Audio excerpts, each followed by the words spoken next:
Srimad Bhagavatam class is one of the major parts of the daily life, ISKCON temples, which gives opportunity to study the most exalted subjects of the available, actually many books, and they are characters of the people who live according to the highest philosophy available. There's many philosophical systems, and the topmost is Vedanta, the top Vedanta. Veda, the knowledge, Anta, the highest knowledge. But knowledge without realization, without living according to that, is not much worth. And therefore, Krishna in Bhagavad Gita says that there was a time when this knowledge has been lost and has to be again given to the people. Interestingly enough, knowledge in our heads is getting lost every day. So therefore, every morning we have to get again the knowledge into our minds and heads and attention, and maybe we start to live according to it. Not just leave the Bhagavatam class and then go away. And therefore, today we are reading the verse which is quite connected with the respect to the scripture, respect to others, which way we will absorb ourselves in the subjects of proper behavior and connecting that behavior to Krishna. Therefore we offer obeisances or prayers to Vasudeva. Om Namo Bhagavate Vasudevaya.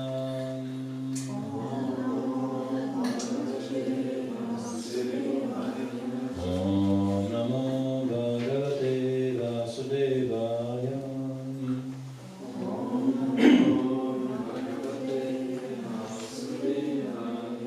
Om Namo Bhagavate Vasudevaya.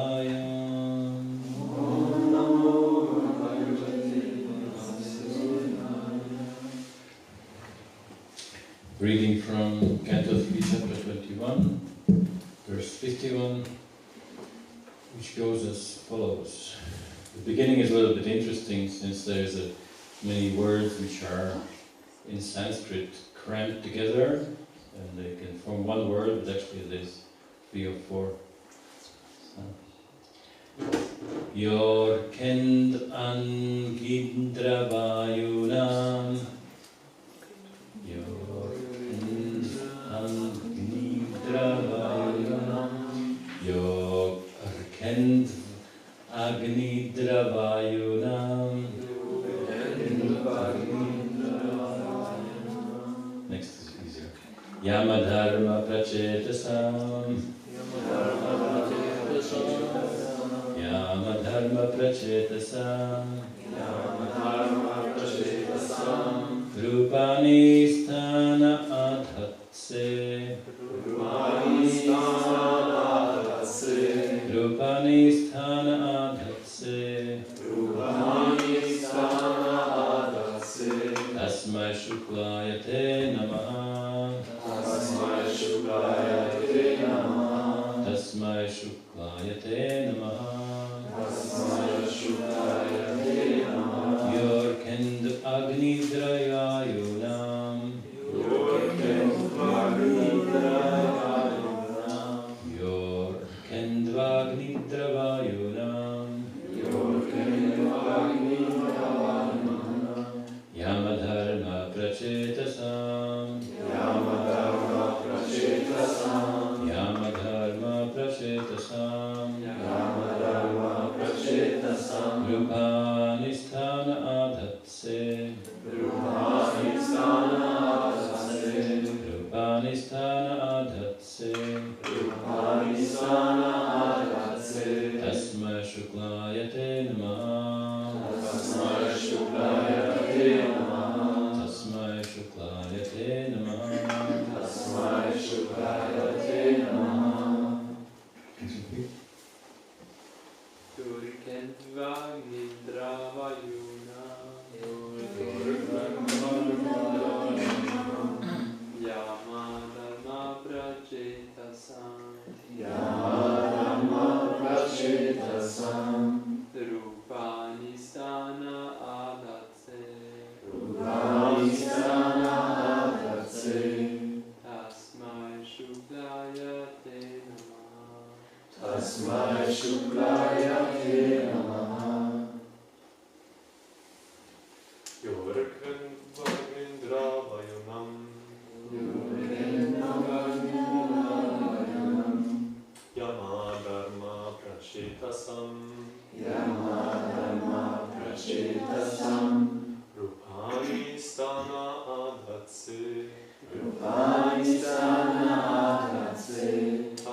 Of the sun, Indu, of the moon, Agni, of the Agni, the fire god, Indra, of Indra, the Lord of heaven, Vayunam, Vayu, the wind god, Yama, Yama, the god of punishment, Dharma, of Dharma, the god of piety, Prachetasam, and the Varuna, the god of waters,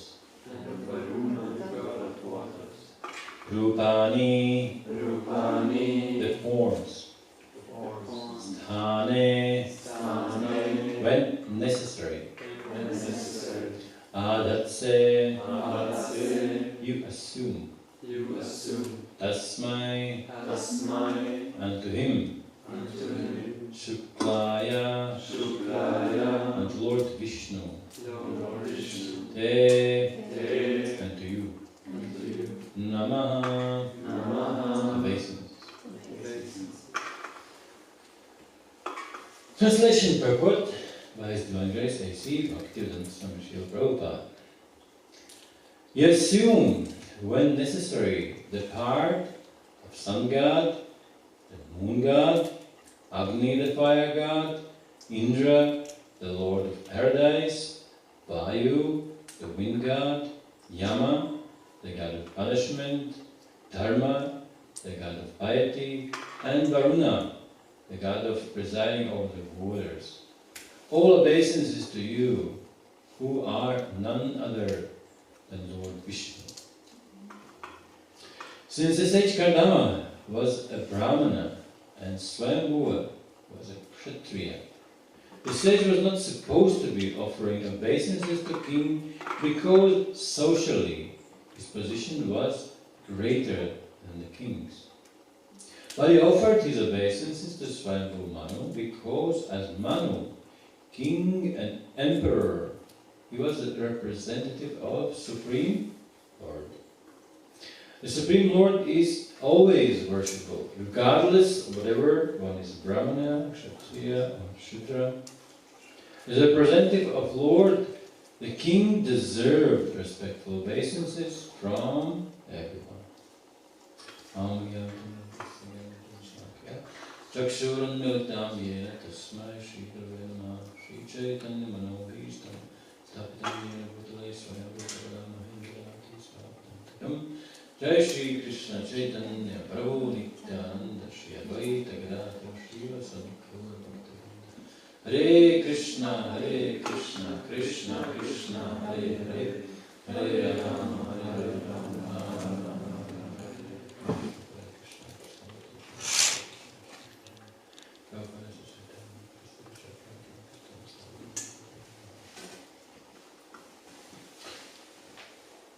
Shuklaya, unto Lord Vishnu.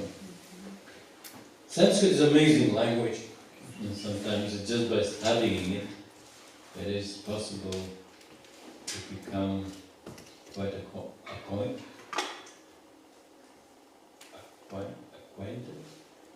What's the word?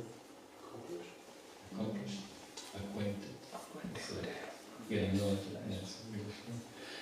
Acquainted to the meanings of the words, and sometimes when you study one meaning, you can find different words in Sanskrit and opposite. One Sanskrit word can mean many, many things. So Shuklaya actually means just simply something light. Shukla. Like dunkel, right? It's a white German word. Dunkel. It's light. Ah, hell. Hell. Hell is light, and dunkel is dark. So in the 5th canto of the chapter, there's a Shuklaya Tanuva. The quote, it says that in his original spiritual form, which is above of modes of material nature. Sometimes it is compared that the 3 modes of material nature are, compared to the colors, let's say the mode of darkness would be something blackish, darkish. The mode of passion could be red, sometimes yellow, most times red. And the pure goodness would be white, for sure, Shuklaya. But it is mentioned that Lord, although he appears in this world, he never takes those modes at all. And therefore he appears in his original spiritual energy, which is also called goodness, but pure goodness. And therefore many acharyas, they usually discussed it. It's very important to understand. Those who are not very versed, not very known in scriptures, they say, yes, Krishna is supreme, Krishna is transcendental, but if you want to come to material world, you have to accept material body. Same like you want to go in the winter outside, you have to put some warm cloth. Doesn't matter who you are, sannyasi or grihastha or kid or adult. If you go out, you put something on to be comfortable in that environment. So Krishna also, by not very learned people, mentioned that yes, when he is in the spiritual world and his abode, he's pure and transcendental, but when he comes to the material world, he's not so. He has to. He has to accept material nature. Some time ago in Ukraine, I met one Indian devotee, and he's very pious, extremely nice, and he helped to do all the paperwork and financial support when the deities were brought from India. So Lord Nrsimhadeva was also here in the 80s, was brought here. And those who have this story, they have this interesting thing that it was packaged in a crate, in a box. And those German drivers who drove it here, it was just like parcel, a big parcel in a box. It was so heavy, they were so suspicious. They didn't even bring to the temple, they left it somewhere. So I said, no, that's enough. Deal yourself. So those deities also brought, and he helped so much. But when you talk a little bit deeper in his philosophy, it is mentioned, yes, he quotes Garuda Purana or some other, I can't remember which one, and it's said in some of those Puranas, some interesting facts, that when Krishna left this world, he left also his body here. Have you heard this story? No? When Krishna was leaving this world, he was shot by the hunter. And there was some commotion in the bushes, and some hunter thought, oh, there's some animal, bird, and he was shooting arrow, not aiming at Krishna, of course, but he just shooting there. And what do you think where Krishna got hit? In the foot. And he died. Straight away. And he left his body. And those who are really want to seek, there is probably even a grave of Krishna somewhere in India. Oh yeah, Krishna is buried there. So, for those who want to find the proof that Krishna is not so important, there will be scriptures, there will be people who claim all strange nonsense things. But our acharyas say, no, it is not true. When he comes here, and Vishwanath Chakravarti particularly mentioned that Shukla means consisting of Shuddha Sattva, the pure, unalloyed, transcendental goodness. So therefore it's very important to understand this. Shuklaya Namaha. Namaha, obeisances. So this will be a word which around we will go today, which is showing respect. So therefore we'll be very respectful class today.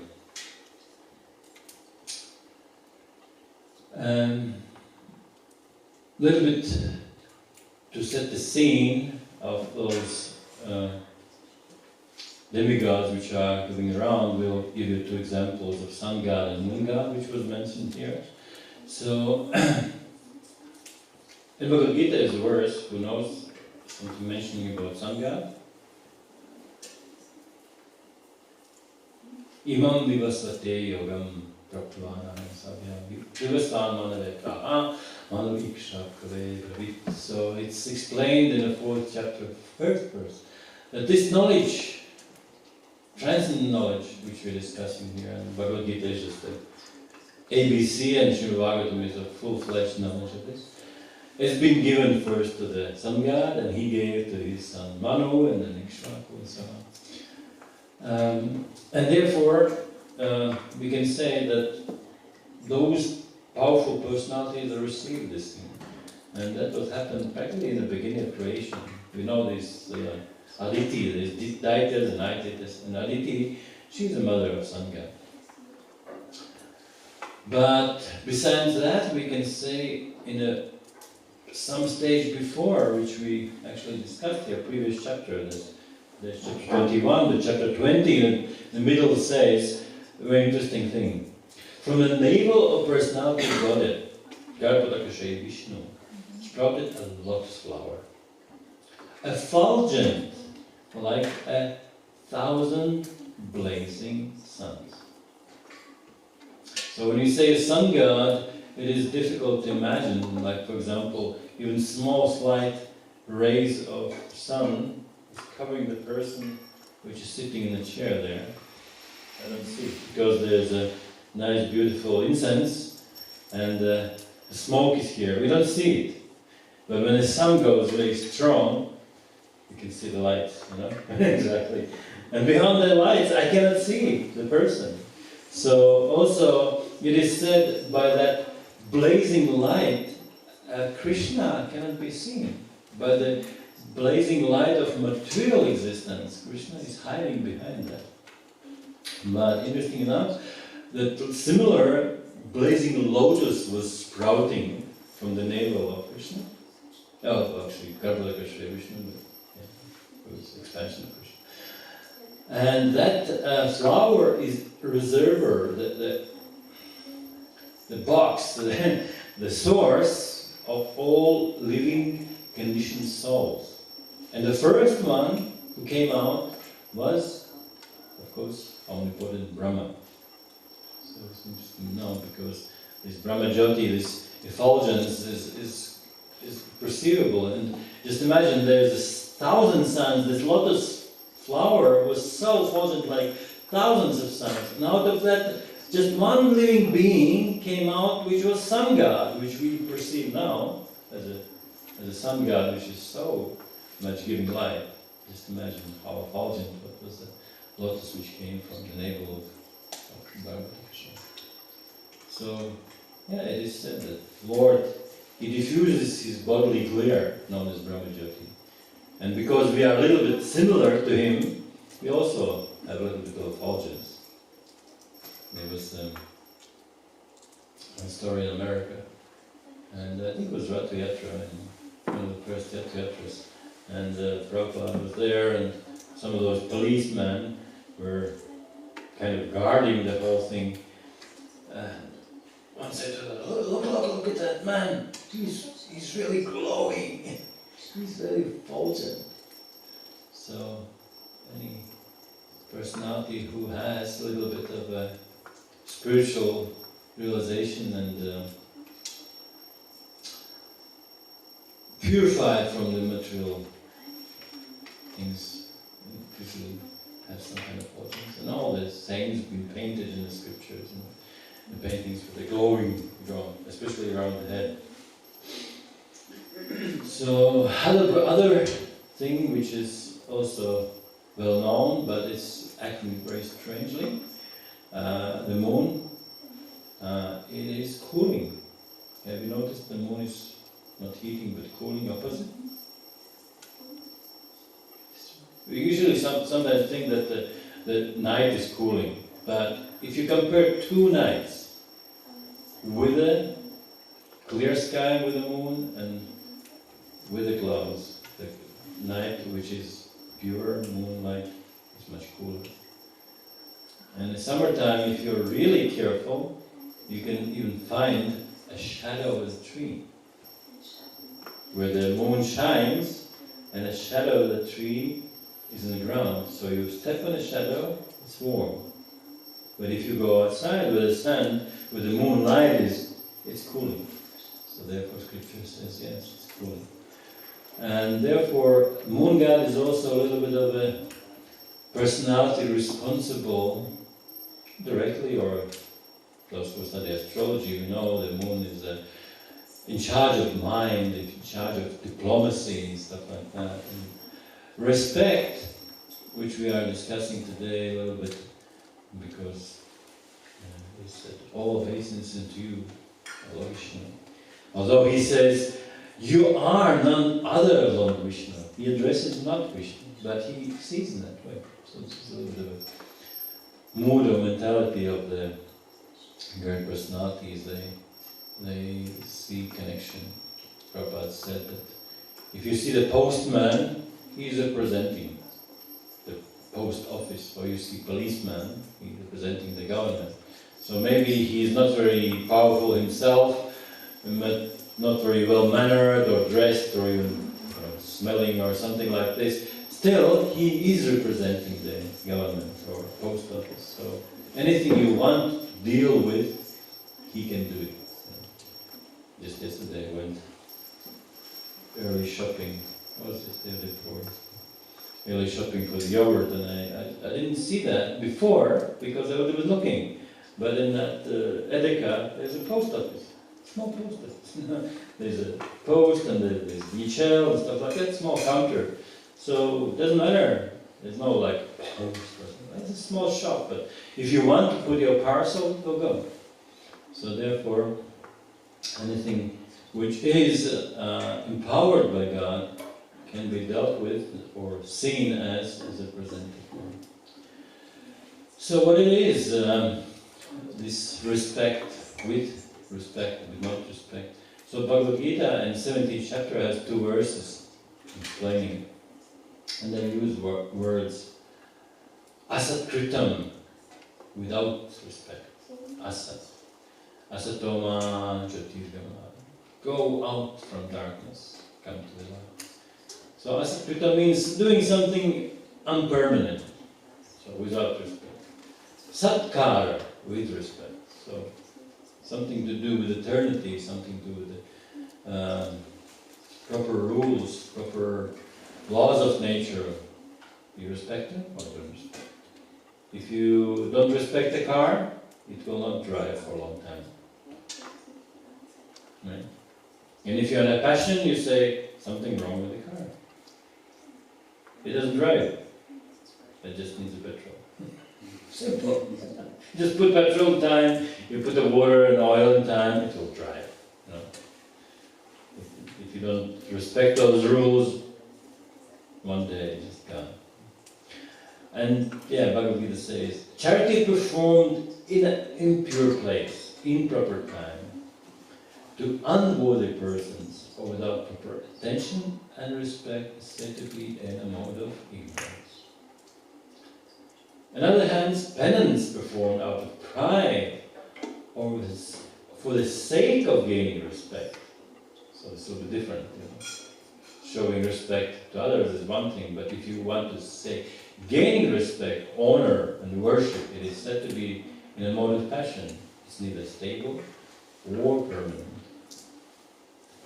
So Sanskrit is, as mentioned, very nice, and I'll mention a few words in Sanskrit just for you to catch that thing. The first canto says, Manam, honor and respect. Manam means, yeah, you give it mind, you're mindful. You're aware of, you're conscious of something.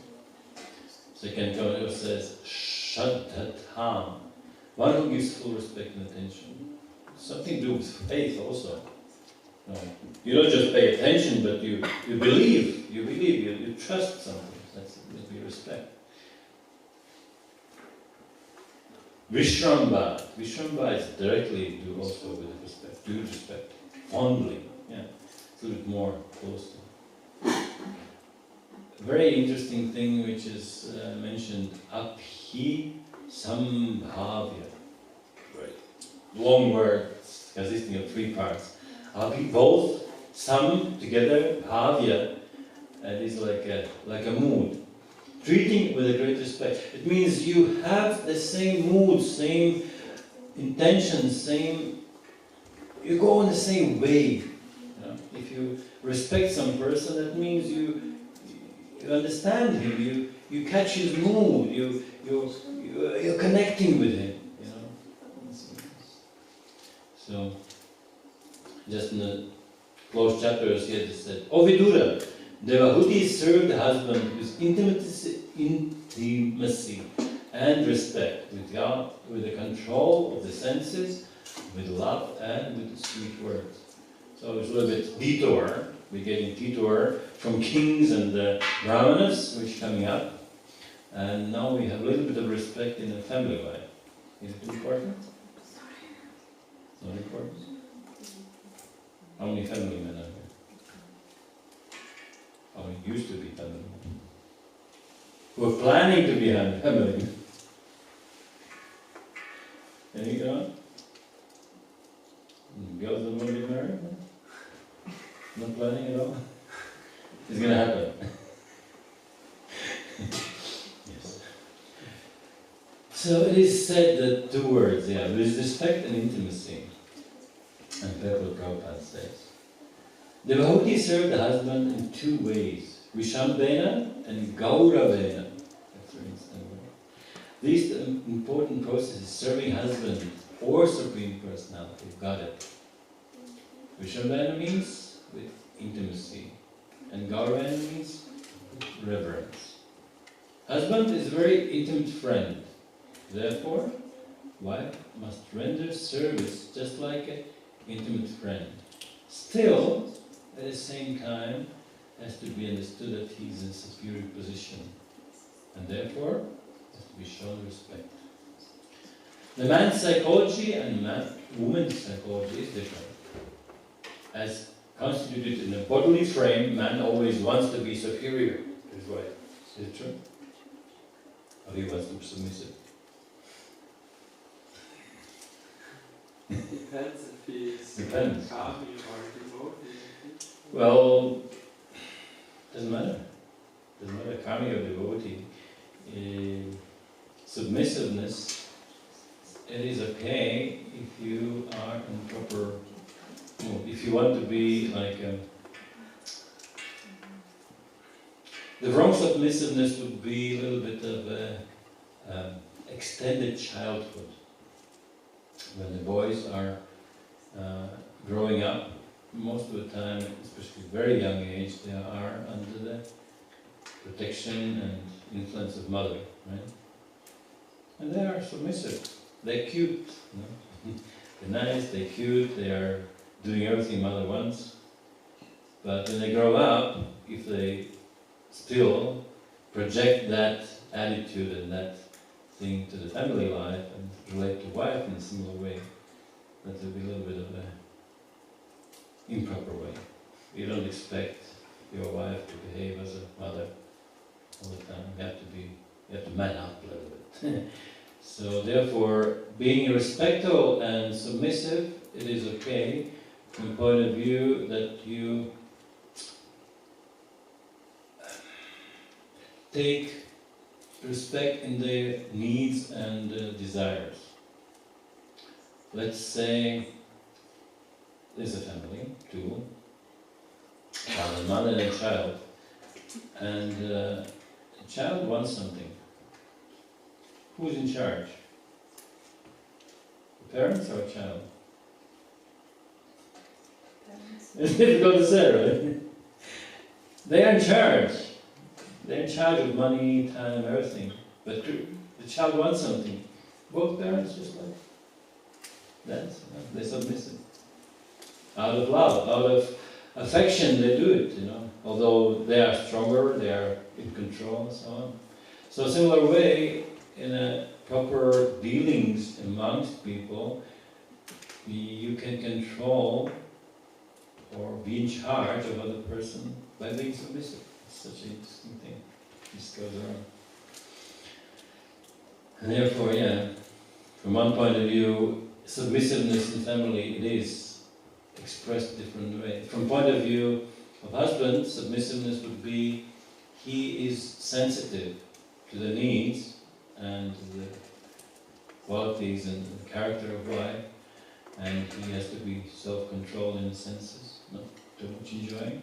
From other point of view, same submissiveness, or from the ladies' point of view, is expressed as a loyalty, and not willing more to give something which husband can provide. You know, it's loyalty.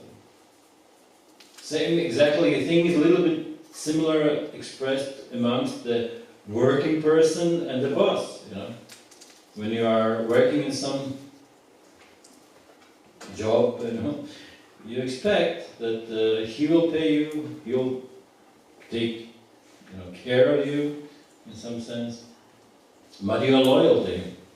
So this is female-male principle always working there. So if you are child, if you're a small boy, you are submissive to mother, but from other point of view, if she says something to do, you do it. If you're a grown-up man, you want to be cute, and when you want to be looked after by a wife, but if she says something to you, don't do it ever. So then it's like rasa basa, it like completely doesn't work. This is important. So now we will check the 4 cases. As we remember here, it is mentioned by Prabhupada that the king, he is not supposed to be paid obeisances or respect, since he is socially lower than the Brahmana or priest or something. So therefore we see the 2 cases, how each of them are showing respect, king to the Brahmanas and Brahmanas to priests, and cases which they are not showing, which king doesn't show respect to Brahmanas, or Brahmanas doesn't show that respect. So the first example, when a king shows respect in Brahmanas, in a Srimad Bhagavatam here is mentioned that King Raghuvana in Jadabharata. King Raghuvana was a very great king. I can't remember what kind of kingdom he had, but he was very great. And one day he was passing by the field and he saw this Jadabharata, the man who was outwardly looking like a dumb person, you know, not very intelligent, I would say. So he ordered him, come on, help to carry the palanquin. And when he was carrying the palanquin, since he was saint inside, although he was externally acted as a dumb person, he tried to jump over the ants. There was ants in the road. He was trying not step on them, and all the palanquin was going like this, and the king was very, very unhappy, and he started chastising him. But when he heard the answer of the Jadabharata, he was taken aback, and he realized this is not a normal person. Since he said, well, you chastise me now, because in this life you are king, and I'm your servant, but next life is going to be opposite, who knows? Maybe I'm going to be king and you servant. And he realized, oh yeah, this is a realized person. So therefore he mentioned the following thing. This is a verse from 5th canto. It's king saying, my dear sir, I am not at all afraid of thunderbolt of Indra. So those demigods which we heard in the verse, there's also mentioned. Thunderbolt of King Indra. I'm not afraid of serpentine, piercing trident of Shiva. I don't care about punishment of Yamaraj, superintendent of death.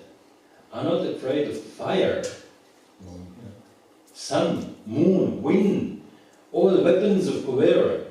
I'm afraid of ending Brahmana. I'm very much afraid of this. So this is a king who is properly educated. He is mentioning that I am very much afraid. Yeah.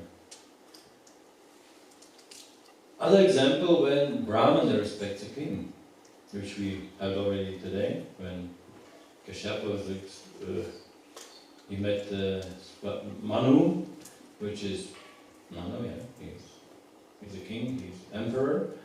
Brahmana is not supposed to be doing that. That's possible.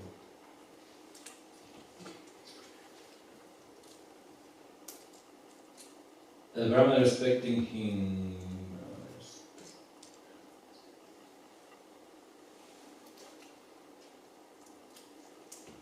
This starts the story. I don't know. It's also, you can tell a long story how Srimad Bhagavatam started as such. When a small Brahmana boy, he cursed Ambarish Maharaj, seeing how he placed a snake around the neck of his father. And when his father woke up, then he was not happy at all. And he, in his talks and his prayers, showed how it is proper to respect the king. The father heard from his son that the king has been cursed, although he should never have been condemned. Because he was the best among all human beings. So there's not just normal king, he was devotee king. So the rishi did not congratulate his son, but on the contrary, he began to repent, saying, alas, what a gratefully sinful act was performed by my son.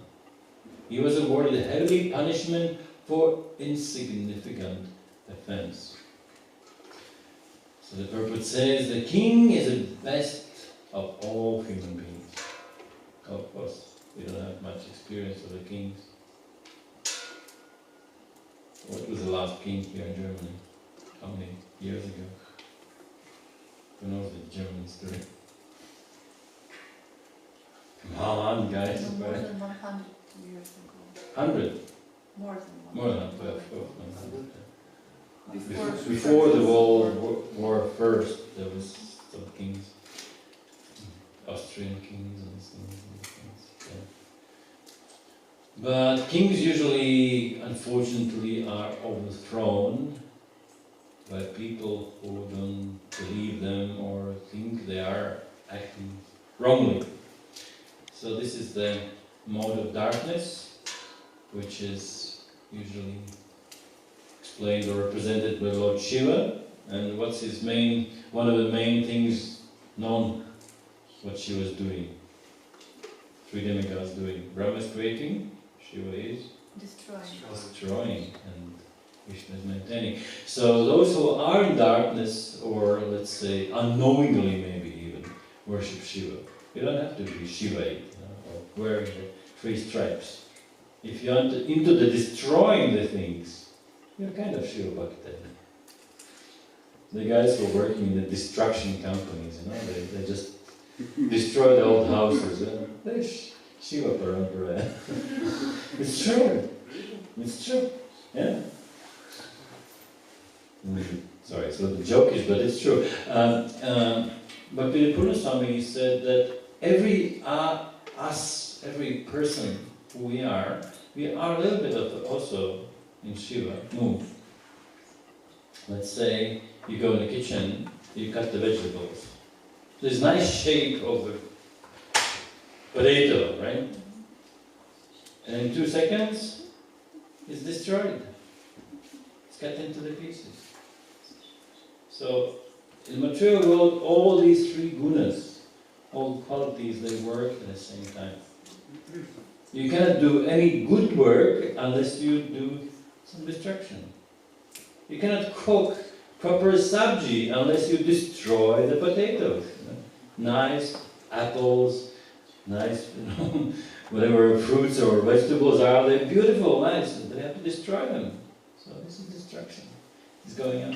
It is actually 11th canto explaining how there's 4 types of destruction.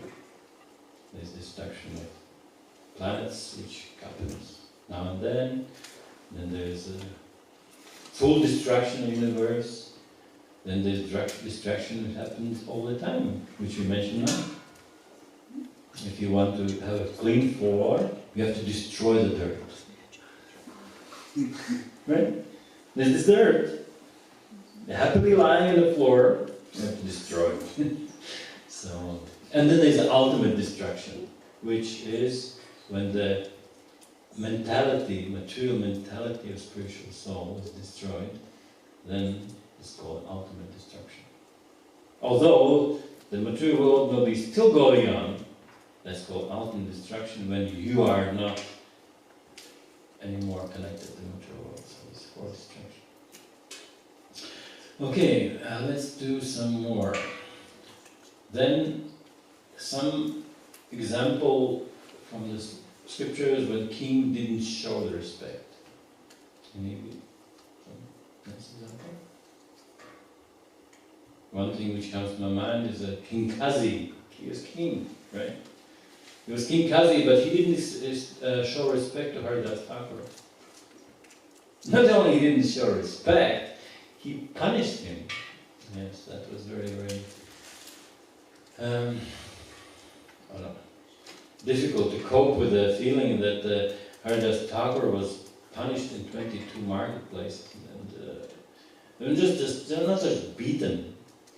The punishment sounded out, beat him until he breathed his last. It's poetic. It means slash him with the whips until he dies. And usually those sentinels who were doing that, they probably had experience of similar punishment. 2 free marketplaces was enough, Bad guy was gone already. He couldn't tolerate. But 5, 10, 15 marketplaces he didn't show. Haridas Thakur didn't show any signs of pain or fatigue or what to speak of death. And those guards were starting to cry. They were unhappy. He said, if we come back to Kazi and say that we left this Haridas Thakur in 22 marketplaces and he's still alive, we will be killed. And Haridas said, yes, if because of me you're going to suffer, watch me die. And he just completely absorbed himself in samadhi And samadhi is such a deep thing. And this particular case that he didn't breathe. So guards came, listened to him, okay, he's dead finally. They brought him to Kazi and they said, well, we did our job. Oh, thank you. What are you going to do with him? Yeah, just bury him. No. He's a Muslim. He born in a Muslim family. He's a Muslim who betrayed his own religion. So therefore, just let him float up down the river. Not even burn, no bury, no burning. Just throw him in Ganga. Some birds will eat it, or fishes will eat it. In the body. Otherwise, he'll get liberation by some chance.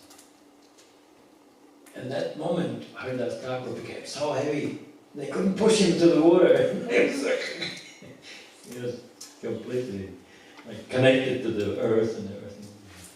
Somehow they pushed him in the water and he floated the Ganga for about 2 kilometers, completely happy. And he went out from the other bank of Ganga and just walked away. So this is the example when king didn't show respect to the Brahmana.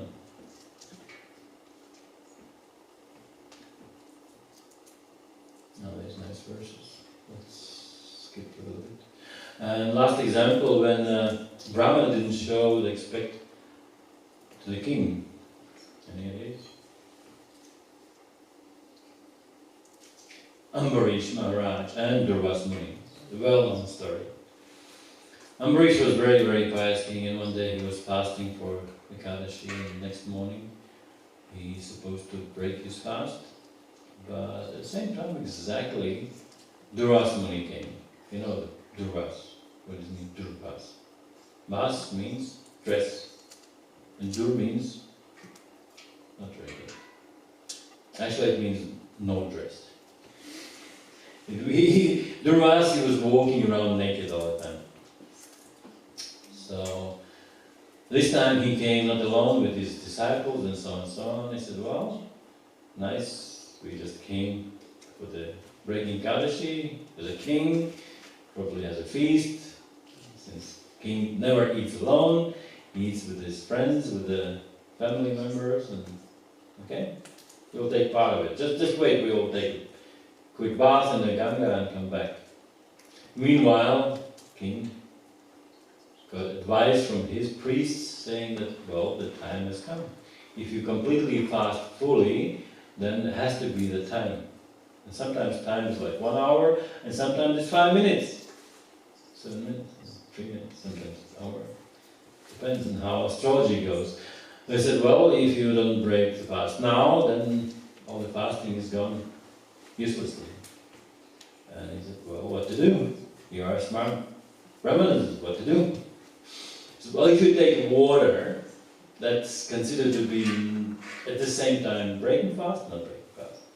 So he took a little bit of water, and when Durvasa and those times the saints were raw, proper saints, they could feel something is wrong. He said, well, did you take some water? Did you break a fast without us? Well, I was about, no, that's not proper. And he was so angry. Durvasa means not only his vas is actually Sanskrit says vas is 3 things. Also 3 meanings. Dress and place, residence. So he's not very well behaved. Sometimes Krishna sends him to check the saintly qualities of the people. So, and he was so angry, he just stormed. Ambarish was completely cool. He was so cool that he is well known for actually absorbing himself in all different 9 processes of devotional service, so he didn't care much. Opposite, the curse, the wrath of Durvasa came back to him, and he was followed by the Sudarshana Chakra, Lord Vishnu, everywhere. He was running away like crazy. He couldn't find any place to save himself. So therefore, he was running, and he said, well, I don't know what to do. This chakra is killing me. Finally, of course, with the smashing teeth, he ran back to the owner of Chakra, Vishnu, and said, well, I understand it was a mistake. Ambarish was your devotee. Please forgive me. I'm not going to do it anymore. He said, well, I can't do anything. Chakra is angry because you offended Ambarish. Go to him. If he forgives you, then it's everything fine. So this is also an example of the saintly, well, Brahmana, I would say. Angry Brahmana, not following, not showing respect to the king. So what else we have? A nice thing. Run today. Yeah, this story, Run today. Okay, I'll read it. This is just readable subject. Maharaj Parikshit himself, he was descendant of Pandu, and he had two sons, Guru Rantidev. And Rantidev was very known as a king with very respectable qualities. So that was maybe some few verses of reading how it happened. Rantidev never endeavored for anything. He would enjoy whatever he got by arrangement of providence. And when the guests came, he gave them everything. Thus, he underwent considerable suffering along with members of his family. Indeed, he and his family members shivered for want of food and water, yet Rantidev always remained sober. So this sometimes kings have this vow of protecting their citizens, and proper king would invite anyone in his kingdom, saying, if you need anything, come to palace anytime, either me directly in certain hours, or some minister or someone will take care of you. So it's a proper thing. The government should take care of their citizens. But sometimes demigods were also checking the humbleness of the king, taking shape of the pigeons or lowly born, which is happening now. Because Rantidev perceived the presence of the Supreme God everywhere, in every living entity, he received guests with faith and respect, and gave him a share of the food. Just a couple of days ago there was a question raised, what's the difference of worshipping the deities in a temple and in a home? Anyone know the difference? Why scriptures advise family people to worship deities in the temple? Pancharatra explains that a deity at home is your guest. Since a guest, especially a very dear guest, is taken care of all the time. And if you eat, you offer your food first to the guest. You don't eat yourself, and then what's happened? What's left over, okay, for the guest. When you visit your parents, they expect you. They cook for you and they offer you, and maybe eat together, but still you are taken care of. But the small point of this, you eat according to their time and place and how they do it. If they eat it 6 times a day, you eat 6 times a day. If the household eat once a day, you eat once a day. Guest doesn't say, I need to eat 4 times a day. Well, but we are cooking only 2 times, morning and evening. That's it. You can eat as much as you want, but there's no 6 meals a day. And some maybe who is living in a 5-star hotel there is first tea, second tea, then breakfast, and second breakfast, and this things, and there's lunch, and there's second lunch, and there's 12 times a day. I don't know. Devotees probably not into that. Properly, deities are eating 6 times a day. But if the deity is in a temple, he is a lord. He has his own time and place when he eats. And you has to adjust to that. So therefore, even if he serves deities at home, it is very important to serve him, but as a guest. So guests, we should live and stay more than 2-3 days for months and years, they're not perceived as guests. Sometimes they are a little bit of a simple attitude becoming, it's my deities. You go away for a couple of days and they just stay, nobody takes. You cannot leave dog at home without water. You go on a holiday, you go on a mountain or a picnic somewhere, you have to find a neighbor who is looking after your dog and gives it food and water.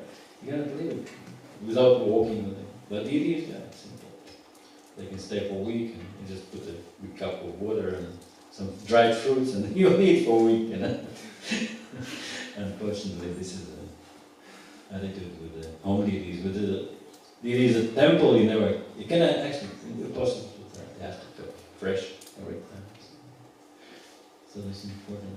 And therefore, the king is mentioned here. He was looking at every being as a supreme lord. So it was not just guest, but guest as a representative. So at a stage which we read in the verse, the Brahmana, he accepted the king as a representative of God.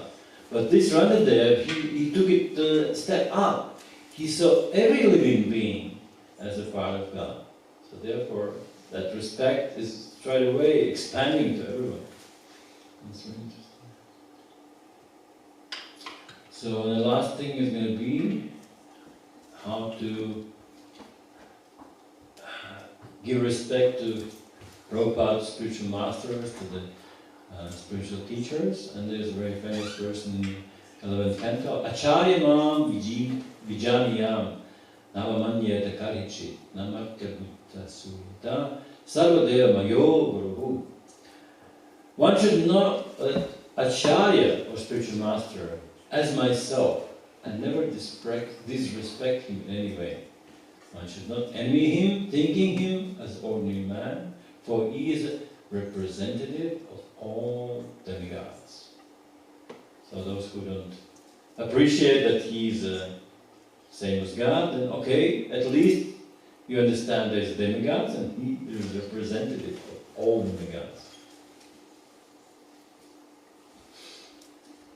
That canto says, one who offers me respect, but is envious of the bodies of others, and therefore is separatist, never attains the peace of mind because his inimical behavior towards other living entities. He never receives peace of mind. And final verse, which Arjuna says, you are Supreme Lord, to be worshipped by every living being. Thus I fall down, offer my respectful obeisances, and ask your mercy. As a father tolerates impudence of his son, as a friend is impertinent friend. As a husband and familiar, or a husband familiar to his wife, please tolerate the wrong I have done to you. So when we say respect to the Lord, sometimes this respect alone is not going too far. So therefore, if we fail to respect Lord, then we ask for His kind nature. I didn't show respect, sorry. Arjuna, you didn't show. Sometimes he said, oh Yadava, you're lower. Because we are the Kuru dynasty, the Yadavas are just as our they live only one city in our kingdom. So therefore, Krishna is Yadava. So, okay, I'm merciful to you. But when he saw the universal form of Krishna, then he understood the point. Therefore, the prayer was, as a father, as a friend, as a husband, please be merciful, understand that was just a joke. So, let me finish on this nice thing that Krishna tolerates our misuse of our respect or disrespect, and appeal to His kind nature, and be merciful to us in our process of properly relating to all living beings as a part and parcel of God, as Rangadev was there. So, please show me your mercy as well, since I'm neither most qualified or person. I just like to find some quotes and read to them. If anybody was inspired, then I'm happy. Any comments, questions? Yes, Prabhu. Thank you for the nice lecture. You said you can get the favor of Shiva if you destroy things. Not like favor. It's his nature. Since demigods are in charge of many, many things. But Shiva, yeah, he's engaged into destroying, Brahman creating. But those energies which are imbued in them, because each demigod can do nothing unless the Krishna's power, or that's the word, empowerment is given to them, they cannot destroy. So it's not like Shiva is like, no, okay, let me destroy, let's have fun. No, there's a time for that. And of course, somehow or another, by Krishna's arrangement, that time he becomes angry and starts his dance of destruction or so on and so on. But no, it's impossible. Unless somebody asks you to cut potatoes, you don't go in the kitchen and destroy all the potatoes and cut them in small pieces, like 6 buckets of it. They have to be empowered by the cook to destroy the potatoes and make them to the small pieces. So, example was given that these demigods are, first of all, our empowerment of Krishna's energy. And second of all, that those things happen at the same time, all the time and all around us. So we can say all of us are somehow connected to destruction. There's nice grass, but it is destroyed, it's cut and dried out. But without it, the cows cannot eat all winter. So many things which we do around us, it involves all 3 things. You maintain the cleanliness, you destroy the dirt, and you create the purity. All these things, if you be careful around, studying the nature of those things which happens, we can triple both the destruction, the creation, and the maintenance of things. So, favor of Shiva we will get if we understand that's connected to Krishna. If you worship Shiva without understanding who is he worshipping, he will be merciful but not as much. Any demigod which is, and they are definitely much more Krishna conscious than we are, if we worshiping them with understanding who they represent, or whose power they are, or who they worshipping in their turn, then this is just a sign of our ignorance. And first of all, we get limited benefit, and also limited blessings from those demigods. So any demigod which acting in any way powerful has to be there. And Chaitanya Mahaprabhu, he was very keen of explaining that what to speak of demigods, even the word roots, every word has a meaning and a root. Dhatu. So every word has inside the Krishna's potency. Just take any word. Beauty, Okay, well, what is beauty? The word itself is nothing. Can you say beauty without example? No, it has to be beauty of something. First of all, Krishna is beautiful. So anything similar to Krishna is more beautiful. Less similar to Krishna is less beautiful. So the strength, the kindness, all these words are actually representing Krishna. It is said that even like as we see the yantra, there's many yantras. There's one yantra and back and drop in Krishna's yantra. Lakshmi's body consists of all the mantras, all the words. Each thing is a word.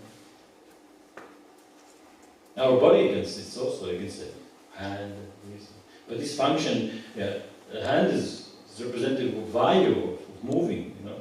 Legs, although they are more moving the body, that means the movement of things, that's this fiery element, you know.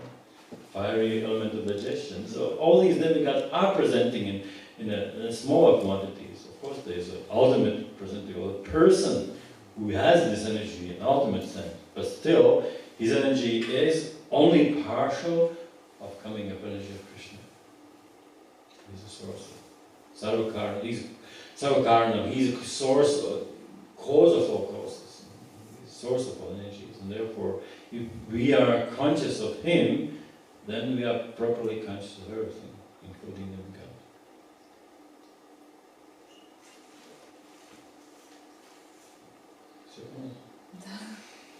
Yes, you do.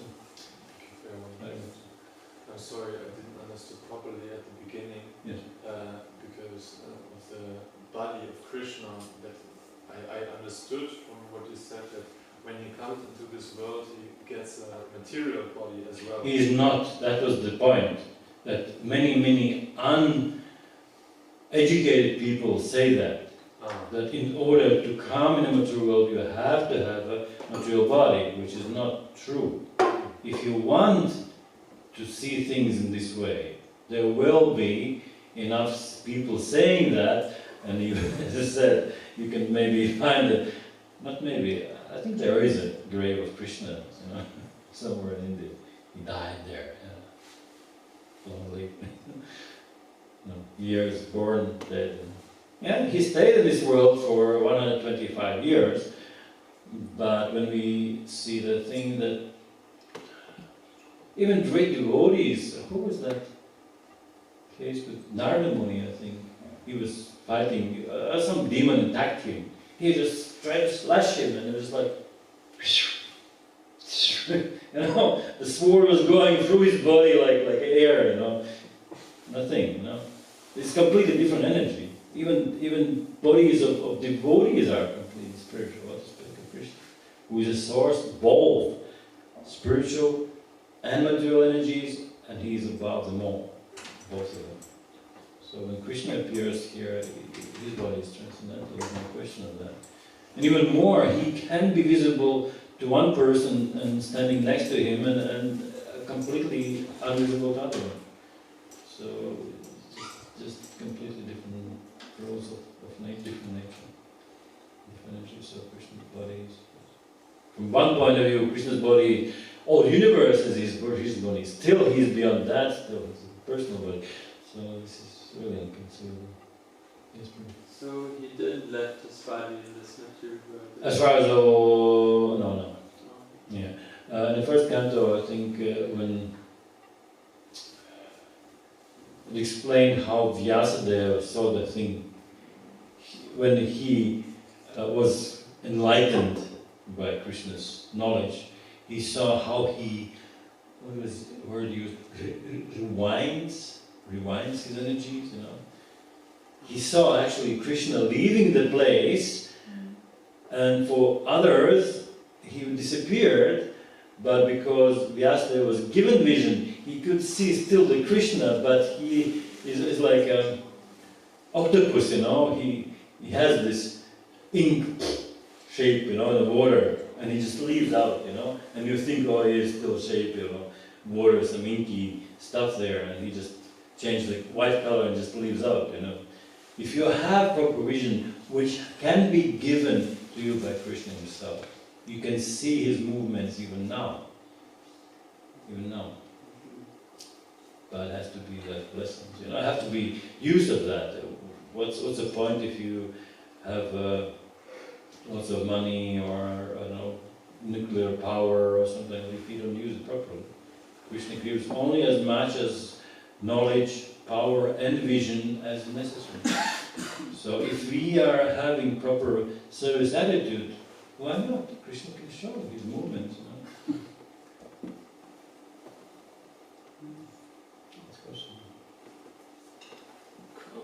Okay, 5 minutes extra. Let's finish now. Srimad Bhagavatam ki jai. Srimad Bhagavatam ki jai.